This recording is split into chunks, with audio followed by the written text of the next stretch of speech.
Tras pasar una noche completamente a oscuras en el interior de la Gran Pirámide de Egipto, Javier Sierra se planteó hasta qué punto el periodismo iba a ayudarle a lo que quería hacer en la vida.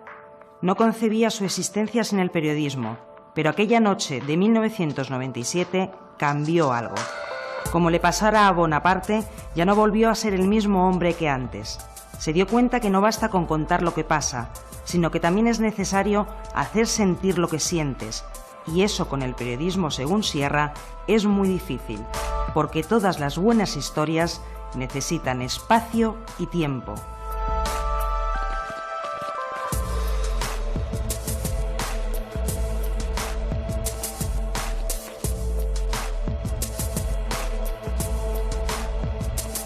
Tras emular a Napoleón Bonaparte, 196 años después, Sierra decidió convertirse en escritor de novelas. Desde entonces, a través de sus libros, nos descubre cosas que nos rodean, cargadas de significado histórico, oculto, heterodoxo, mágico y sobrenatural, que nos pasan desapercibidas a los demás, pero no a él. Nos hace preguntarnos qué significan. Nos descubre un mundo que antes no veíamos. Nos planteamos preguntas e intentamos buscar respuestas. Sentimos asombro, curiosidad y ansia por saber más y más sobre lo que nos pone en la bandeja que son sus libros. Y también sentimos celos profesionales por no poder experimentar lo que él y Napoleón sintieron rodeados de 2 millones de bloques de piedra en la más absoluta oscuridad. Aunque os lo contara, no me ibais a creer. Es lo que le dice Napoleón a sus soldados cuando sale de la Gran Pirámide.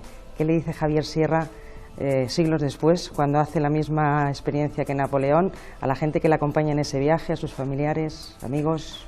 Pues fíjate que fue una experiencia tan peculiar, porque yo entré de manera un poco alegal en el interior de la pirámide, que lo que hice fue no contarlo demasiado. O sea, estaba como medio avergonzado de haber pasado una noche espantosa, muy mala, de haber pasado mucho miedo allí dentro, de haber entrado con la intención muy gallarda de resolver un enigma histórico y escribir un gran reportaje sobre la noche perdida de Napoleón Bonaparte en el interior de la Gran Pirámide, y haber salido de ella con la sensación de tener las manos vacías. Ha sido con el paso de los años que me he ido dando cuenta de que aquella experiencia no fue en absoluto vacua, sino que había algo detrás realmente interesante. Algo que tenía que ver con mi propia transformación, con mi propia manera de ver las cosas, con mi propia forma de interpretar 6-7 horas de absoluto aislamiento en una cámara mortuoria en el interior de la Gran Pirámide, y haber tenido la sensación de haberme disuelto en la oscuridad de esa habitación, pero también la sensación de haber superado esos miedos, esa tiniebla, y haber vuelto a la vida. Has dicho que te introduces de una manera legal. Sí. Esa es la gran pregunta. ¿Cómo consigues pasar una noche ahí dentro? Bueno, tiene una explicación. Yo empecé a viajar a Egipto en 1995, 2 años antes de mi noche en la Gran Pirámide. Y tuve la suerte de hacerlo acompañado de gente que tenía muy buena relación con las autoridades del país, con los principales egiptólogos, con los responsables de la meseta de Giza. También tuve la ocasión, la enorme suerte de conocer a mucha gente en la policía de antigüedades, los responsables de la seguridad del recinto arqueológico. Y esos contactos, bueno, en alguna ocasión fueron muy de tú a tú, y en esas oportunidades comentábamos muchas cosas, y yo comenté que me gustaría pasar una noche en la Gran Pirámide, y alguno de ellos debió decirme aquello de, bueno, no te atreverás, ¿no? Y yo, que soy de Teruel y basta que me provoquen un poco para que entre al trapo, ¿no? Dije, sí, yo me atrevo. Y entre el tira y afloja, la ida y venida desde Madrid hasta El Cairo y los muchos viajes que se produjeron en aquel tiempo, se abrió un momento en el que pude entrar en la Gran Pirámide y pasar esa noche. Siempre me advirtieron que bajo mi responsabilidad. Me metieron mucho miedo en el cuerpo, ¿no? Me dijeron que no habían sido muchos los que habían pasado esa noche en el interior de la Gran Pirámide, y que algunos de los que la habían pasado en fechas más o menos recientes habían salido muy tocados. No solo el caso de Napoleón. También pasaron noches en la Gran Pirámide, por ejemplo, Harry Houdini, el famoso escapista. Algunos escritores a los que yo había leído, como Paul Branton, que era un viajero inglés que escribió un libro titulado El Egipto secreto, en donde cuenta que dentro de esa cámara tuvo toda clase de visiones sobrenaturales, ¿no? Yo todo eso lo tenía en la cabeza cuando decido pasar la noche en la Gran Pirámide. Y quizá tener tanto en la cabeza es lo que me hizo pasar también tanto miedo después, ¿no? No tuve ese encuentro sobrenatural, pero sí comprendí muchas otras cosas, y creo, fíjate, que aquella noche de verano del año 97 comprendí cómo funcionaba la Gran Pirámide, para qué servía. No sirvió probablemente nunca de tumba. De hecho, en el sarcófago de esa habitación de la Cámara del Rey no cabe ataúd, no cabe un enterramiento como el de Tutankamón, por ejemplo, en el Valle de los Reyes. Es demasiado pequeño. Es más bien un lugar para entrenarse para el viaje al más allá, para la muerte. Para los antiguos egipcios era una aventura, no era un final. Su perspectiva de la muerte no era la nuestra, ni muchísimo menos. Y dado que aquello era un viaje, hacían lo que hacen hoy los peregrinos del Camino de Santiago, ¿no? Que antes de emprender la ruta jacobea van al gimnasio o recorren kilómetros cerca de su casa y preparan sus piernas y su ánimo para el viaje. Eso es lo que yo creo que de alguna manera fue la Gran Pirámide en el mundo antiguo, una especie de gimnasio para el alma, para que esos viajeros del mundo antiguo, que eran los faraones y luego los locos que nos metimos después, hiciéramos ya digamos, la preparación para ese viaje. Todos esos locos de los que hablas, que se meten una noche ahí dentro, que no debe ser fácil, ¿qué es lo que buscan? ¿Qué buscaba Napoleón? ¿Qué buscaba Houdini? ¿Qué buscaba Julio César, Alejandro Magno? ¿Qué buscaban? Yo creo ¿Qué buscabas tú? Bueno, yo me lo encontré, no lo buscaba. Yo buscaba a Napoleón Bonaparte, ¿no? Y esa noche perdida. Yo iba detrás de él. Pero después me encontré con lo que él buscaba, al reproducir, digamos, su peripecia. Y de alguna manera lo que yo creo que buscaban era medirse consigo mismos y superar el terror más grande al que se enfrenta el ser humano, que es el miedo a la muerte. Alguien que pasa 7 horas en una habitación de 10 metros de largo por 5 de ancho, aislada por completo del exterior, sin ventanas, sin ventilación, sin nada, con toda compañía, la de un sarcófago de piedra vacío, de alguna manera se está midiendo con la muerte. Yo tuve la sensación de disolverme en esa oscuridad, que debe ser algo parecido a la muerte. Y cuando emerges de allí, vuelves a recorrer los pasillos angostos que tienes que atravesar para llegar a la Cámara del Rey, vuelves a golpearte con el techo de los canales descendentes del monumento y sales al exterior y recibes el primer golpe de aire del desierto. Entonces tienes la sensación de haber vuelto a la vida. Es más, la sensación de haber renacido, literalmente, porque, piénsalo, ¿qué es sino el proceso de nacimiento que nosotros hemos olvidado? Es salir del útero de tu madre con esfuerzo, por un conducto estrecho, oscuro, supongo, y cuando sales fuera, lo que ves es la luz, lo que recibes es la luz. La pirámide reproduce eso. Entonces nos hemos equivocado con el concepto de la Gran Pirámide de muerte, de funerario, sino es todo lo contrario, vida, luz. Bueno, es que ser humano del siglo XIX, que es el que inventa la egiptología, y después los del XX y el XXI, que han seguido con esa disciplina, se han aproximado al Antiguo Egipto desde una perspectiva racionalista. Han querido crear una ciencia, digamos, de la historia del Antiguo Egipto. Pero para los antiguos egipcios eso no era una ciencia, era un sentimiento, era una fe, era una creencia. Y ellos sabían que las pirámides no eran un lugar de muerte, eran un lugar de inicio de vida, porque para ellos la vida eterna era lo que venía después. Cuando uno cambia el chip y comprende cómo funcionaba la mente de los egipcios, de repente las pirámides y muchas de las cosas oscuras de la cultura egipcia cobran vida y cobran sentido. No sé si te has dado cuenta, o incluso a lo mejor hasta lo hiciste un poco aposta, Napoleón 1799, Javier Sierra 1997, son los mismos números. Sí, lo sé, me he dado cuenta después también, ¿no? No lo perseguía en absoluto, ¿no? Si lo hubiera perseguido probablemente hubiera esperado un poquito, ¿no? Y hubiera esperado quizá a 1999 para que el aniversario, los 200 años fueran redondos. ¿Qué va?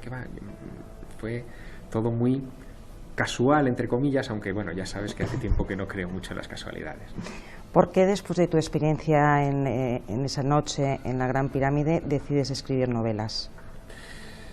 Pues mira, es una buena pregunta. Yo paso esa noche en una etapa de mi vida en la que he decidido consagrarme al reporterismo, ¿no? a los viajes, a las entrevistas, a recorrer los escenarios y los lugares que a mí me apasionan y transmitírselo a mis lectores o a quien me escuche. Pero con el curso del tiempo, como yo había elegido además hablar de lo misterioso, lo desconocido, etcétera, me di cuenta de una cosa con la que tuve que pelearme, ¿no? Me di cuenta de que si seguía escribiendo en esa línea, si seguía haciendo ese reporterismo, que de alguna manera lo sigo haciendo todavía hoy, lo único que iba a poder ofrecer a quien me leyese eran dudas, eran preguntas, porque por eso son misterios, ¿no? Porque finalmente es casi imposible llegar a una respuesta.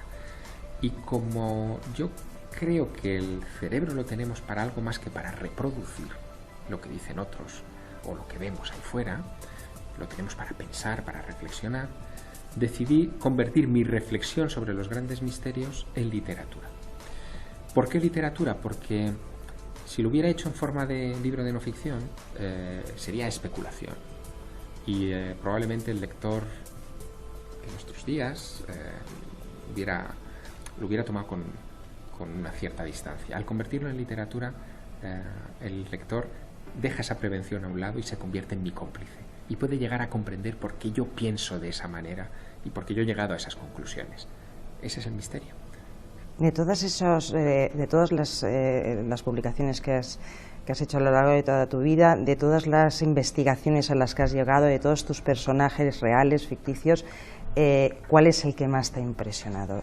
¿La historia o el mito o el cuento o la leyenda, el misterio? ¿Cuál es lo que más has dicho?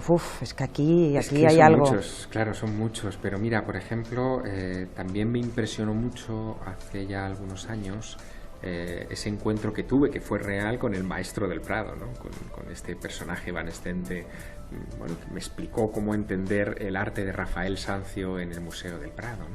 Y que de alguna manera, recurriendo a esos recuerdos y a ese impacto en la memoria, yo lo convertí en personaje de una de mis novelas, ¿no? Por ejemplo, ese personaje a mí me marcó, me impactó en su momento, ¿no? Pero de nuevo los grandes impactos, y esto es curioso, tienes que procesarlos con el tiempo. Yo sé que esto que estoy diciendo va casi contra lo que está en el ambiente, ¿no? En la calle. Parece que todo en nuestros días tiene que ser inmediato, que la respuesta tiene que ser automática. Estamos en la era de las telecomunicaciones, del estímulo instantáneo, pero hay cosas, todas, si lo pensamos, las cosas importantes llevan su tiempo. Un hijo tarda en crecer. Un árbol dedica mucho tiempo a convertirse en un buen ejemplar. Una idea tarda años en madurarse. Y yo estoy dedicando a eso, además en esta etapa de la vida muy conscientemente. Yo estoy ahora, he superado ya los 40, he he tenido una juventud muy intensa, de mucho viaje y de mucho movimiento, de mucha inquietud, que hoy es un tesoro para mí como narrador, ¿no? Porque recurro a muchas de esas cosas, de esas peripecias de aquellos años para construir mis historias, ¿no? Encuentro esto parece anacrónico, ¿no? Pero voy a mi archivo y saco una diapositiva, ya mucha gente no sabe lo que es una diapositiva, ¿no? O una cinta de casete, escucho una conversación de hace 20 años con un señor, veo una fotografía de hace 25 años, algo hace clic, he madurado esa historia, puedo contarla. ¿De qué trata La pirámide inmortal?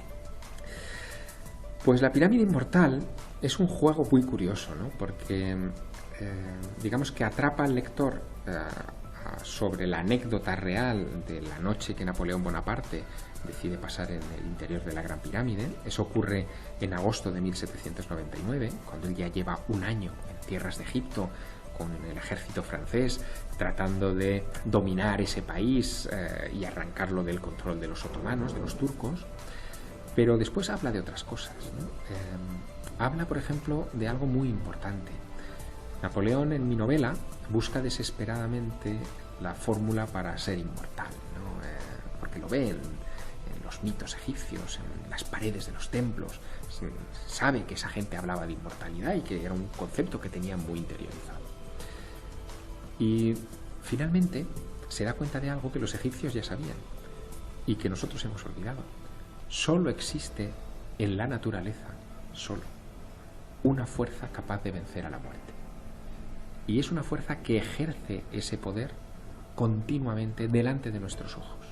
Esa fuerza es el amor. El amor es lo que hace que la naturaleza vuelva otra vez de alguna manera a cumplir con su ciclo. Después del ciclo del exterminio aparente, vuelve otra vez a renacer. El amor, en términos humanos, es lo único que hace que la memoria del que se nos ha ido permanezca entre nosotros y que ese que se nos ha ido en realidad esté presente entre nosotros. Si desaparece ese amor, desaparece el recuerdo, desaparece todo. Por eso los antiguos egipcios, los faraones, su gran obsesión era inscribir su nombre y sus hazañas, sus logros, en todas partes, en los muros de sus templos, ¿no?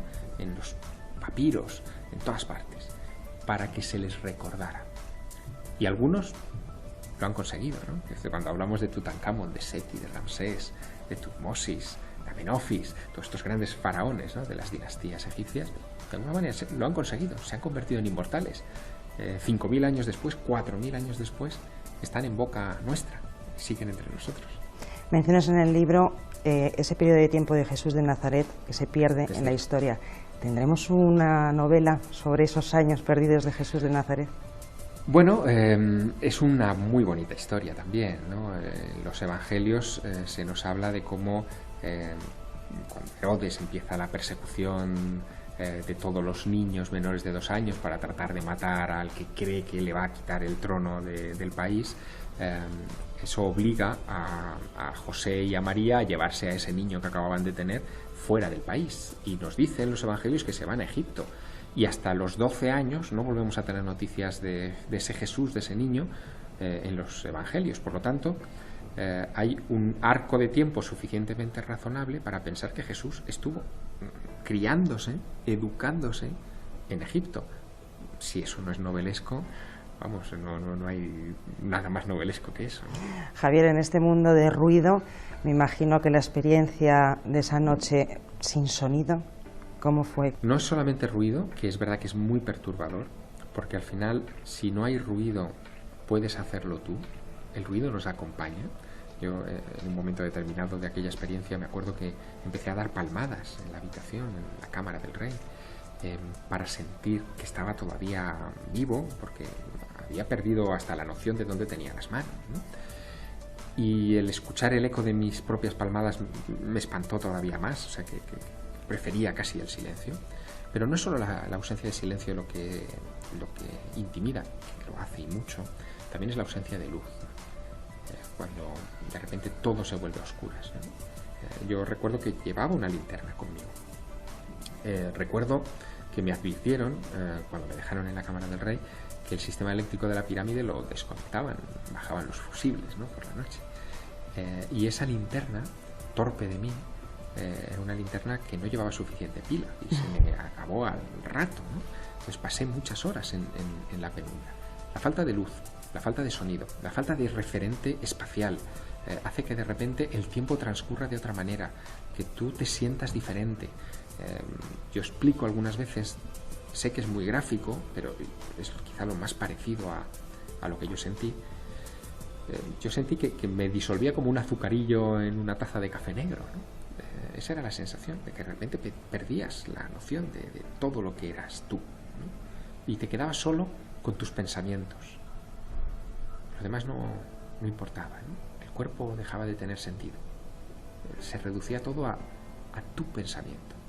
Caray, o sea, como impresión es muy grande, ¿no? Yo por eso salí perturbado y por eso entiendo que Napoleón Bonaparte no quisiera hablar de aquello. Aunque lo contara, no me ibais a creer, aquella frase con la que hemos empezado esta charla. Yo ahora mismo la entiendo perfectamente, ¿no? A Javier Sierra le tengo que preguntar cuál es la clave del éxito. Mira, yo creo que no hay una fórmula o una clave en particular, ¿no? Quizá todo se reduzca a que esa curiosidad que yo tengo es la que tenemos todos, pero quizá mucha gente no se haya tomado el tiempo, la dedicación de resolverla, porque la vida al final nos empuja, ¿no?, hacia otras cosas. Yo, en cambio, me volqué en esa historia desde que era muy niño y he seguido en ese camino, ¿no? No soy flor de un día, es decir, lo que yo hago no es algo que de repente decidiera hacer hace unos años porque encontrara un editor que quisiera empezar a publicar mis libros. Es que yo mucho antes, desde que era un niño, ya estaba haciéndome estas preguntas, ya estaba trabajando en esto, ya estaba escribiendo sin publicar, ya estaba grabando en cintas de cassette mis programas de radio, ya estaba tratando de explicar estas cosas. Quizá esa sea la clave, ¿no? El seguir el instinto del niño. Y ahora que yo tengo hijos pequeños, en la edad en la que yo empezaba a hacerme estas preguntas, me he vuelto a reconectar absolutamente con ese espíritu, ¿no? Es en la infancia donde no tenemos el condicionante de la educación, de la formación, de lo que está bien y lo que está mal, y cuando nos hacemos las preguntas verdaderamente interesantes e importantes. Si no te reprimen, si el sistema no acaba contigo y no te uniformiza, que es lo que intenta al final el sistema, eres un poquito más libre y más soñador y puedes ser creativo. Javier, muchísimas gracias por asomarte a la ventana de Ciudad Virtual. Un placer, de verdad. Igualmente. Gracias.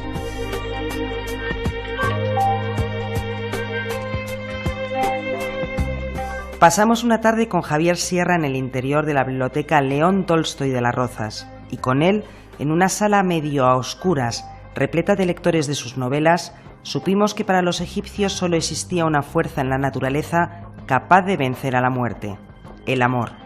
Si desaparece ese amor, el recuerdo de la persona que fallece, desaparece todo. La pirámide inmortal, una historia que no debe contarse, debe ser leída.